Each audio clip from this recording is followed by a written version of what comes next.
Hi, so I'm going to be demoing how to add room tags to your model.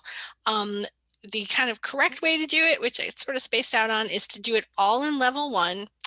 And then when these should have been duplicate with detailing, meaning it's going to link these labels, but there's an easy fix. So I have another video for that. So if you've already made your floor plans, it's literally a copy and paste. And like I said, there's a short video to fix that. But if you haven't yet done that, or if you have duplicate with detailing, once we add our labels in, they will also show up on these floor plans. So the first thing you need to think about is what direction and how you're moving around this room, because we want to kind of label them in ways that make sense for folks reading the plan, but also how you're going to use the space. So traditionally we start with the entryway. That would be 1, or in commercial plans 101. Like if this is floor 1, it's 101. So this would be room 1, 2, 3, 4. So this is 2 reception, 3 waiting, 4 office or corridor. This is a conference room. So then in my case, I'm going to move clockwise, which would then kind of count around the room this way. You can go counterclockwise if you feel like that's sort of naturally how people would flow and move around your space. And also some of you obviously don't have rectangles, but you have other shapes. So again, I want you to be thinking about labeling these in ways that your eye would sort of naturally follow if you were reading the plan. But what we need to do is I'm going to show you 2 different ways as we put these tags in. So it's under architecture.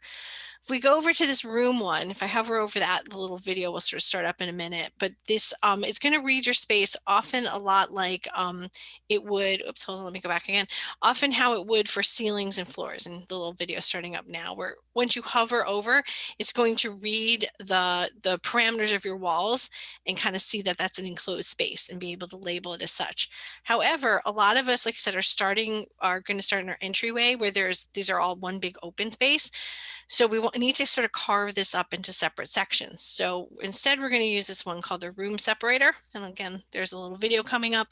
And really, we're just kind of defining the spaces within a larger room. And you're going to also need this if you have like a shared conference room and sample room, spaces like that. So I'm going to use this one first. Your numbers starting from scratch should start at 1. Mine are kind of all mucked up because I've done this a couple times. And so mine might start up in like the 20s or 30s, but don't be alarmed if you see that. So what I did first is I clicked on this room separator. So left click there. And then what I want is over here in the space. So I clicked on modify just to get back to it. I'm going to pick a rectangle, and I'm first going to define the space here as my entry area. So I'm going to kind of left click there. Right now it's just the shape. That's fine. For my reception area, I'm going to kind of go over here.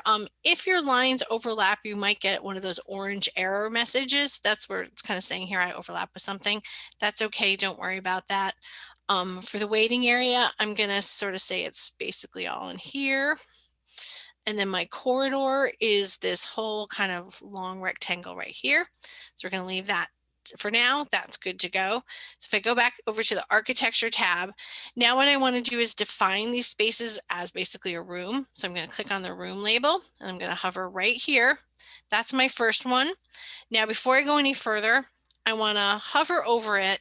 And I'm going to change the name of it, and hopefully yours has a 1, but I'll show you how to change that to 101 if we want. So you got to hover till you get this blue X like light up, and then left click. Now you're defining the properties of this tag. So over here under properties, I'm going to scroll down and I'm going to say 101. And the room is going to be entry, and I'm going to put that all in caps. One of my earlier videos, my labels are a hot mess, so try to follow this kind of standard here. So we're going to have entry 101. That one's good. And then for this next area right here, this is my reception. I think I want my label, I can kind of put it up here a little bit. It'll let me sort of hover outside that space. So I'm going to put that there. It did pick up 102, nice. And then I'm going to hover now. And instead of being room, I'm going to call this reception. And again, I'm going to put this all in caps. RECEP. Oh, there it is. Oh, good. Sort of a standard one. Apply. Good. All right. That one's nice. Next one, again, architecture room. This will be my waiting right here. Picked up 103, great. I'm going to hover over that on the X. I'm not going to do this for every single one. I'll pause in a minute just so you don't have to watch every single one. So there's waiting, that's already set in there. Okay. And then for this you can call this a corridor or a hallway if you want. So I'm going to click there. I'm going to left click on where it has the X there. And then this one, I'm just going to say corridors. Oh, there it is. I've already got it entered. Okay, cool. Apply. And now I'm just going to show you how to do 2 or 3 more rooms and then kind of pause and you can see the end result. So from here on out, all of my rooms, except for here, I'll show this in a minute what happens, are enclosed spaces. So next one I'm going to do is I want this one, and I'm going to just put my tag right over the conference table because that works there. I'm going to put them in and then kind of go back and rename them, but this is going to be my conference room. This is an office. This is a shared office. This is my kitchen break room. This is my bathroom. Now this guy, what happened is, it's hard to tell, but see how it's coming out of the door there? For those of you who have used curtain walls, doesn't always read them as a solid room. See how it's kind of like floating all into the space? So if I clicked on here, what happened is it kind of bleeds out of the room, which isn't too bad. So in my case, I'm going to leave it there. But earlier when I did this, some of that tag bled all through here. All right, so I'm going to pause the video now just so you can, I'll sort of catch up in a second where to show a few more things. All right, so just a few things to show you as it's finished up here. So if I walk around my room, it's numbered sequentially. It starts at 101, it ends at 1010. I've got my conference room. Make sure to label your accountant's office so I know programming wise that you've included them. In my case, my designers are sharing an office, so I labeled it. This can be kitchen break room. I just put break room. If you have 2 bathrooms, one can be labeled restroom and the other, make sure you have ADA. This is a little tight to the wall, so the way I move this is I'm hovering over with my mouse and then left clicking once I have all of those boxes kind of lit up, and see how there's a little move command now? Now I can move that label over a little bit, and so that looks a little bit cleaner there. Same for my sample room, so I hover over till I have it all lit up and I have a little move sign, and I'm going to kind of move the tag down to here and then say okay.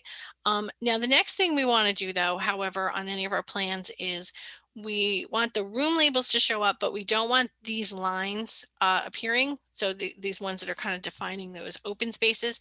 So if you right click on that, you can say hide in view category, and all of those lines will now disappear. And we're going to do the same thing on if you have to copy and paste them in here. So in my case, because I duplicated and I didn't duplicate with view, I'm going to just copy and paste these in. And that's a separate video just so this doesn't get too long and you can kind of follow the steps along.